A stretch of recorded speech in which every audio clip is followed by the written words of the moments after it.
හරි මේ කතාව 2025 මේ සැරේ විභාගයේ දින සෙට් එකට මෙතන මේක අහන මැත්ස් කරනුන් ඉන්න පුළුවන් බයෝ ඉන්න පුළුවන් මගේ ක්ලාස් එන නොවන ඕන එකට මේක වළංගුයි. ඉතින් පොදු කතාවක් මං ක්ෂණිකව පොඩි උපදේශක් වගේ දෙයක් දෙන්නම්. ඉතින් ඒකත් එක්ක මේක කිව යුතු කතාවක්. සාමාන්‍යයෙන් මං හැම අවුරුද්දෙම මගේ ක්ලාස් වල උන්ට මේක කියනවා. ඉතින් මේක පොදුවේ මේ සැරේ පොඩ්ඩක් කියන්න හිතුවා. ඒකට හේතුව මේ සැරේ වෙන සැරේට වඩා ටිකක් මේක කියන්න ඕන බරපතල මේ කිව යුතු වගේ තැනකට මාව තල්ලු කරලා දැම්මා. ඒකට හේතු කීපයක් තියෙනවා මම කියන්නම්. මුලින්ම කියන්නම් thumbnail එකට අනුව තේරෙනවනේ කින්දේ. දැන් අපි ඔක්කොම මේ දවස්වල වැඩ කරලා ඉන්නේ. දැන් අපි අපේ ක්ලාස් වල සිලබස් ඉවරයි. අනිත් ක්ලාස් වලත් ඉවරයි. දැන් උඹලා ඔක්කොම ටිකක් අර සිලබස් ඉවරලා ටිකක් පොඩි අමුතු සීන් එකකට මේ දවස්වල ඉන්නේ. එතකොට දැන් වැඩ කරපුන්ට විශේෂයෙන් වැඩ කරපුන්ට නිකම් මොනවත් මතක නැහැ වගේ අරවා වගේ ප්‍රශ්න කෝටියක් ඇවිල්ලා තියෙනවා. ඒක ෂුවර්නේ හොඳට සෙට් වෙච්ච පිරිසකුත් ඉන්නවා. ඉතින් ওই මැදත් ඉන්නවා. හිට මේටි ඕක තමයි ස්වභාවය. ඉතින් කතන්දරේ ඕක නෙමෙයි.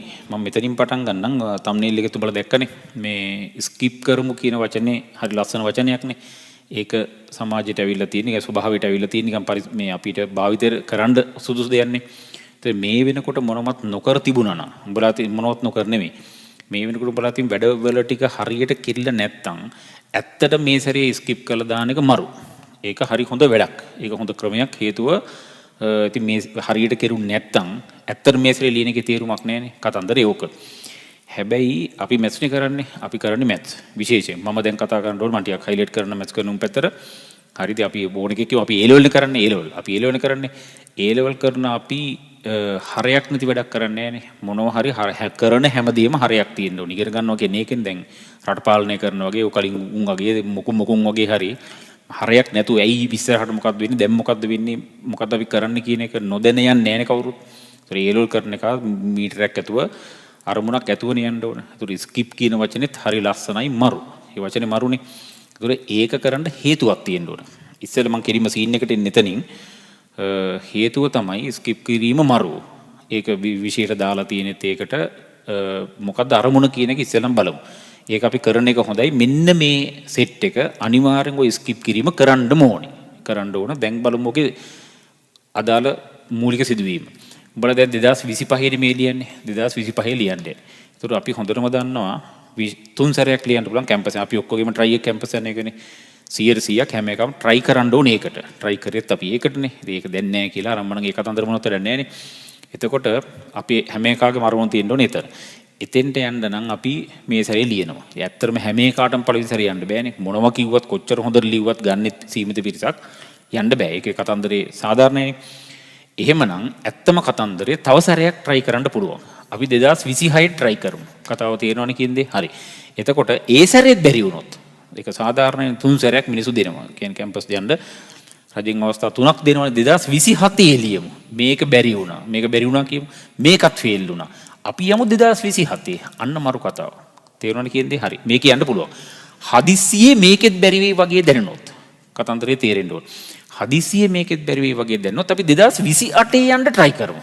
දැන් කතන්දරේ තියෙන්නේ අවස්ථා 3ක්. අවස්ථා 3කින් කැම්පස් යන්න තමයි අපේ try එක. එතකොට මේකේ බැරි වෙලා අපි දැන් හිතනවා මේකේ බැරි වුණා මේ සැරේ ලියලා දැන් ස්කිප් කිරීමේ අරමුණ මේ සැරේ ලියනවා ෆේල් වෙනවා ලියනවා ෆේල් වෙනවා ලියනවා ෆේල් වෙනවා එතකොට ආයි යන්න බෑ කියලා වෙනවා 28 යන්න බෑනේ දැන් 3 සැරේ ඉවරනේ එතකොට මෙන්න මේක අතෑරලා තිබ්බොත් අන්න මරු මේක අතෑරලා තිබ්බා කියපන් 25 අතෑරලා තිබ්බොත් 26 ලියනවා එල බැරි වෙනවා කියලා වෙනවා 27 කියලා වෙනවා අන්න 28 ගොඩ යනවා එල ස්කිප් කරපන් මරුම මරු. ඇත්තටම ස්කිප් කරන්න එපා යකෝ. ඒ කියන්නේ මේකෙත් බැරි වෙලා මේකෙත් බැරි වෙලා මේකෙත් බැරි වුණොත් ඉවරයි ජීවිතේ. එහෙනම් කොහොම හරි මෙන්න මේ 2028 කැම්පස් යන්න හිතනවා මේකේ හරි කැම්පස් යන්න හිතනවා මේක අතෑරලා දාන්න ඕනේ. පැහැදිලිව මේක ස්කිප් කරපන්. ආයේ කතා දෙකක් නෑ අතෑරියා 26 ලිව්වා බැරි වෙනවා කියලා වෙනවා 27 ලියනවා කියලා වෙනවා 28 අපි ඔක්කොම ගොඩ යනවා. අන්න ප්ලෑන් එක. මෙන්න මේ ප්ලෑන් එකේ ඉන්නුන් අනිවාර්යයෙන්ම ස්කිප් කරන්න ඕන. කිතා සාධාරණයිනේ. එතකොට දැන් මොකද කතාව? උඹලගේ අරමුණ තියෙන්නේ මෙතන ගොඩ යන්නද? අඩුම මෙතෙන්ට. මේක ගොඩ යන්නද ප්ලෑන් එක? මේ පළවෙනි සැරේ ලියනුනේ විශේෂයෙන් මම කියන්න ඕනේ. මේක ගොඩ යන්න නම් ප්ලෑන් එක. මෙහෙම ගොඩ යන්න අදහසක් නම් තියෙන්නේ මේ සැරේ අනිවාර්යෙන් නොලියෙන්න ඕනේ. දැන් කතාව තේරෙන්න ඕන. දැන් ප්‍රශ්නේ තියෙන්නේ ඕක නෙමෙයි. මේ යකෝ පළවෙනි සැරේ ලියන. පළවෙනි සැරේ ලියන මේ හොඳට වැඩ කරපො. මැදට වැඩ කරපො. වැඩ නොකරපු මොනවත් නෑ. උන් පිස්සු වගේ උඩ පැන පැන ඉන්නවා. තාමත් උන්ගේ ආතල් පිට ඉන්නේ. අර හොඳට වැඩ කරපො මෙන්න වචන දාගෙන මේ සැරේ අතෑරියා මේ සැරේ අතෑරියා දෙමාපියොත් එක්ක 10 12 දෙනෙක් 10 12 දෙනෙක් උත්බරුවක් වෙනවා. 5-6 දෙනෙක් දෙමාපියෝ 5ක් 4 5ක් 6ක් 4ක් 5ක් 6ක් එක්කම ආවේ කතාව. කෝල්ස් වලින් නම් හින තොගයක් ආවා. ඒ ඔක්කොම දැන් පුතා දුව මේ සැරේ ලියන්නේ නැහැ ඊළඟ සැරේ ලියන්න තමයි try එක. ඒකගේ try එක තමයි මේක අතෑරලා මේකේ අන්න කොට යන්න. ඔන්න plan එක. මේකද plan එක කියන එක තමයි උඹලගෙන් දැන් මේ අහන්න ඕන. මෙන්න මේකයි කතාව. ඔච්චර උඩ පැන පැන දැන් යන්න ඕනේ නැහැ. මෙන්න සාරාංශය මොන්නම විදිහකින්වත් මේ උඹලගේ මගුල දැන් මෙතෙන්ට යන මගුලක් නෙවෙයිනේ. මෙන්න මේක අතාරින්න එකේ අරමුණ බලපන්. තේරුම් බලපන්. උඹලගෙන් ඇහුවොත් ඇයි මේක අතාරින්නේ කියලා උඹලා දෙන උත්තර තියෙනවා. ගිය සැරේ වැඩ කරේ නැහැ අරක නැහැ මේක නැහැ. හරි. ඉතින් මේ සැරේ ලියපන්. මේ සැරේ ඊළඟ සැරේ බැරි වුණොත් ඊළඟ සැරේ ලියපන්. ඒකත් බැරුවොත් ඊළඟ සැරේ ලියපිය. කැම්පස් යන්න පුළුවන්. ඒත් බැරි වුණොත් එහෙනම් දැන් අතෑරලා මේ දෙකේ කරපිය දැන් ඉස්සල කිව්වා වගේ. ඕකනේ කරන්න ඕන. මෙච්චර මගුලක් නෙවෙයිනේ. උඹලගෙන් සියුම්බ. මම මෙතුවක් කාලයකට මගේ අත්දැකීම් වලට අනුව උඹලගේ සියුම් විදිහට හොයලා බැලුවොත් ඇයි උඹලා අතාරින්නේ කියලා එක්ක වැඩ කරා මම පවුලේ දක්ෂයා වගේ ඉන්න එක විභාගයේ ෆේල් නම් මට නෝන්ඩි. පවුලේ නෑදෑයෝ අතර මම නෝන්ඩි. නැත්තම් අල්ලපු ගෙදර එකා විභාගේ පාස් මට මේ සැරේ ෆේල් වුණොත් මේ සැරේ ප්‍රතිඵල ඇවිල්ලා උම්මන් ගැන හිත හිටියොත්. කියන්නේ උඹලට මොකක් කර ප්‍රතිඵලයක් එනවා අල්ලපු ගෙදර උන්ටයි පවුලේ උන්ටයි උඹලගෙන් පිට ලෝකයක් නෑ. උඹලගේ ප්‍රතිඵලයමයි කීව. එහෙම මනසක් මේ වයසේ හැදෙන්නේ. මේ මොහොතේ උඹලට හැදිලා තියෙන එහෙම එකක්. එහෙම එකකට බයි තමයි මේක අතාරින්නේ. මේක අතාරනවා කියන්නේ හෙන්නම ඩේන්ජර් කතාවක්. හොඳට අහගනින් සිද්ධිය කරන්න ඕනදී ඉතා හොඳට අහගනින්. දැන් මේ අර අපි එක එකට ඕන විදිහට ජීවත් වෙලා හරියන්නේ නැහැ නේ. අපි ජීවත් වෙනවා අපිට ඕන විදිහට. ඒතර අපිට ඕන විදිහට ජීවත් වෙන්න මේකගේ අනිත් එක ඕන මගුලක් හිතපුවාවේ. ඌට ලස්සනට උඹලා ගනින් වැඩ කරේ ඒ තුනකට නම් යන්තම් S3ක් නම් එන්නේ. ඒතර S3 දාන්නේ ගැලපෙන්නේ නැහැ නේ. S3 නම් එන්නේ S3 ගන්න මේක කරපන්. S3 ගන්න කරපන්. ඊට පස්සේ දෙමු මේකෙන් ගැම්ම අරගෙන මේක. ඔය ගැම්ම මරුවට එනවා. ඔය ගැම මරුවට එනවා උඹලා මෙතෙන්ට ගියාම අපි හිතමුකෝ වැඩ තොපි දැන් අපි හිතමුකෝ වැඩ කරලම නැහැ කියලා කරලම නැහැ මොනවත්ම කරේ නැත්තම් තොපි ජොබ් එකක් කුඹුරු කොට පියව ගිහිල්ලා මොනවත් නොකර මේ අවුරුදු දෙකක් මේකේ හිටියන් ඇත්තටම කුඹුරු කොට වෙන කරන්න දෙන්නේ නැහනේ වෙන ඕන මගුලකට කරපන් ජොබ් එකකට පැන මං කරන් දෙන්නේ ඒක මොනව හරි කරානේ කරගන්න හරියට පදමට ආවේ නැහැ කියපන්කෝ මොනව හරි කරලා එහෙමනම් ගිහින් විභාගේ ලියපන් ගිහින් විභාගේ ලියනකොට වාඩි වෙලා ඉඳපන් පේපරේ ගෙනලා දෙයි එතකොට ගණින් ලියන්න මතකට මෙලෝ මතකයක් එන්නේ නැහැ දැන් තොපි කරේ නැත්තම් එන්නෙම නැහැ ෂේප් එකේ වටපිට බලපන් අරුන් පිස්සුවෙන් වගේ ලියලා පොළ මිටි අරුන් ගහනවා ඒක දිහා පොඩ්ඩක් හොරෙන් බල ඉඳපන් පැය 3ක් ඉඳගෙන ඉන්නකොට තේරෙයි තමන් කොතනද ඉන්නේ කියලා ඇඟ ඇතුළට ඔය දවස් කීපෙම යනකොට හොඳට පදන් වෙයි අරුන් ලියන්නේ අර විදිහට මම දෙන්න ඕන ගේම කියලා මරු ගැම්මක් තොපි මේක ලියන්නේ නැතුව අතහැරපු ගම වෙන්නේ ආයිත් අර පරණ තැටීම තමයි උඹලා දුවන්නේ මේ විභාග උණුසුමට උඹලා පොඩ්ඩක් ඔය ගැම්මෙන් ඉදී දෙනවා ගේම ලබන සැරේ දෙනවා ගේම කියලා මොන විදිහෙන්වත් ඕක කරන්න හම්බෙන්නේ නැහැ ආයිත් උඹලා කරකලා මේක ලියනදී මේක තමයි වැටෙන්නේ ඔය සිස්ටම් එක තමයි වැටෙන්නේ ඒ නිසා මේ සැරේ ලියන්න ඕනේ හැම එකම මොකෙක් හරි එහෙම නැතුව යන එකෙක් මෙතෙන්ට එන එකෙක් ඉන්නවනම් එහෙම එකෙක් අතහැරියට කමන්නේ ඔන්න සාරාංශ කතාව බරපතල සිද්ධියක් ඕක නෙමෙයි අර ලියනකොට එන අත්දැකීම් ටික හරිම බරපතලයි දැන් කරන්න ඕන ඇත්තම කතන්දරේ දැන් මෙහෙම දැන් මම මේ කතාව ඊට වඩා නොකියන්නම් අර අරුන් විභාගේ ලියනකොට තමන් බය වෙවිල්ලයි උන් ලියන ලස්සනයි උන් ගන්න කොළමිටි ගානයි දකින්නකොට එන ගැම්මෙන් උඹලට ඊළඟ එක මරුවට දෙන්න පුළුවන් විභාගේ ඉවරිච්ච දවසෙන් පටන් ගනින් ගේම ඇදලා දාපන් දෙන්න පුළුවන් ඕන තරම් දැන් ක්‍රම තියෙනවා ඉගෙන ගන්න නැති වෙන ගේමක් දෙන්න පුළුවන් කතන්දරේ ඕක නෙමෙයි හදිස්සියේ හරි මෙන්න අහගනින් කතාව. උඹලා කියනවා කියපන් මට S3ක් විතර තමයි එන්නේ. නිකන් කියමුකෝ S3ක් එන්නේ දැන් මේ සැරේ කරලා කැම්පස් යා ගන්න බෑ. මොකද කරන්න ඕන? ඔන්න අහගනින් හොඳම කතාව. උඹලා මේ වගේ එකෙක් මේ සැරේ කැම්පස් යන්න බැරි වෙනවනේ. අතාරින එක නෙවෙයි කරන්න ඕන. අතෑරලා රෙද්දරද මේ chance දෙකක් ඉතිරි කරගෙන. උඹලා තව එකක් ඉතිරි කරත මොනව කරන්නද? මේකේ යන්න බැරි නම් මේකේ ලියපන්. මේක ඉතිරි කරගෙන මේ දෙක මොනව කර පළවෙනි සැරේ ගියා කියලා මෙලොරහක් නැහැනේ. කිසිම වටිනාකමක් එන්නේ නැහැ පළවෙනි සැරේ කැම්පස් ගියා කියලා. කරන්න ඕන උඹලා මෙන්න මේ සැරේ අපි නිකන් හිතමු S3ක් එන්නේ කියලා. එහෙමනම් කරන්න ඕන දැන් හිතාගනින් අපිට තේරෙනවනේ මේ සැරේ මට කැම්පස් යන්න බෑ. මොකද කරන්න ඕන දෙන්නම් ලබන සැරේ ගේම. ලබන සැරේ ගේම දෙනවා නම් දැන් මොකද කරන්න ඕන? දැන් ස්කිප් කරපන්. රෙද්දන් නෙවෙයි යකෝ. දැන් කරන්න ඕන මේ දැන් ප්ලෑන් කරපන්. හොඳට සියුම් අහගනින් මම මේ කියන දේ. දැන් ප්ලෑන් කරපන්. ඇත්තටම මට මේ සැරේ කරන්න බෑ. බොහෝ දුරට මේ වගේ S1 S2 S3 තමයි එන්නේ. F3 කිනුන් ඉන්න බෑනේ. ඒක වැඩ හරක් ටිකක් නියක අවුරුදු දෙකක් කළා F3 කියන්නේ.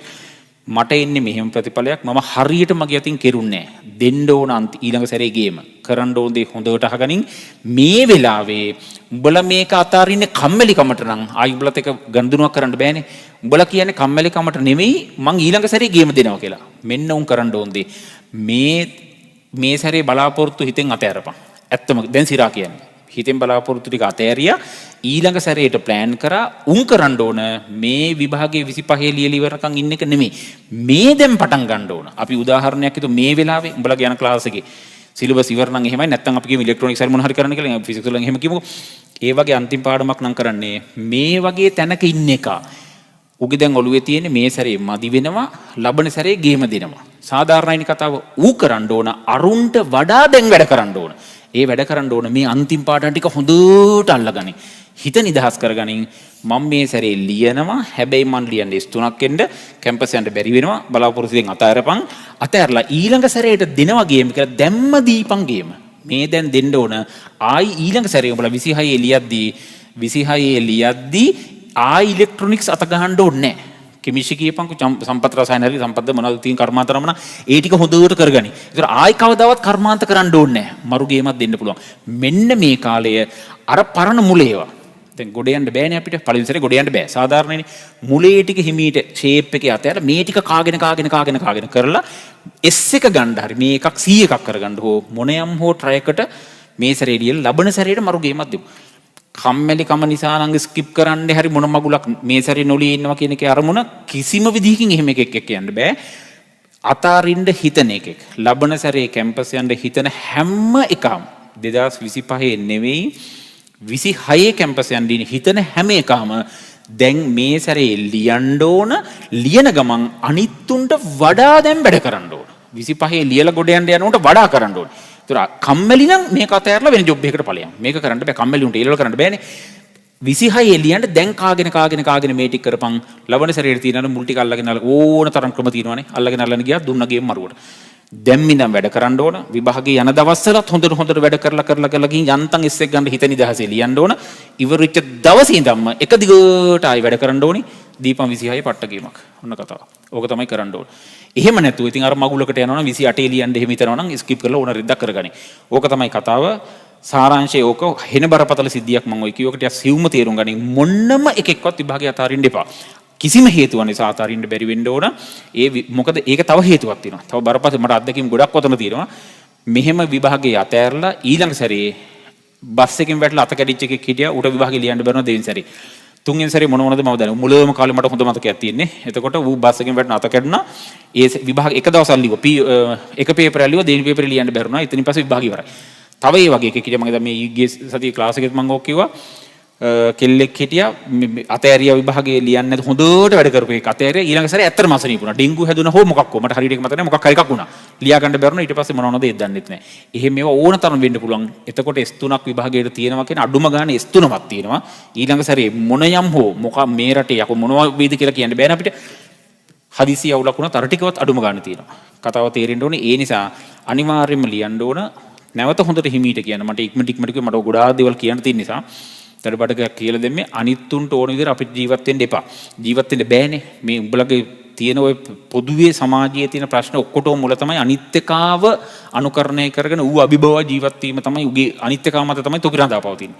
කොන්දපණ තියෙන එකෙක් නම් මුලේ තියෙන එකෙක් නම් තමන් කියලා හිතන් තමන්ගේ රාමුවක් හදාගෙන ජීවත් වෙන්න ඕන. ඕක උඹලට දැන් කියන වෙලාවක් නෙවෙයි. ඒක මම පොදුවේ ක්ලාස් වල හැමදාම කියන එකක් නේ. ඒ නිසා අනිත්තුන් ඕන මගුලක් අපි අපේ ගේම දෙනවා කියලා වැඩේ කරපන්. ස්ථීරව විභාගේ ලියන්න ඕන. මම නැවත ඒක කියන්නේ මොකද මාව හම්බෙන්න ඉන්න සෙට් එක මම ඔය කියන උන්ට දඩ විදිහට කියලා ඇවි ඕක තමයි ලියපන් කොහොම හරි විභාගේ කියලා. ලියන්න ඕන. ඒ ලියන එක ගිහින් ඉඳගෙන ඉඳපන්. මොනවත් බැරනම් F3ම නම් එන්නේ ඉඳගෙන ඉඳපන්. උඹලා තව chance දෙකක් තියෙනවනේ. එහෙමනම් ඉතින් මේක අතර තව chance එක. මේක F3 ආවම තමයි ගැම්මෙන්නේ. ඒ 9යි මට F3යි. හරි. යකෝ මට වැඩපුර දෙන්නන්ගේ අර F3 එනකොටත් ගේමක් දෙන්න පුළුවන් බං. පොඩි ගැම්මක් තියෙනවා. එහෙනම් ඒක අනිවාර්යෙන් කරන්න ඕනේ ස්ථීරම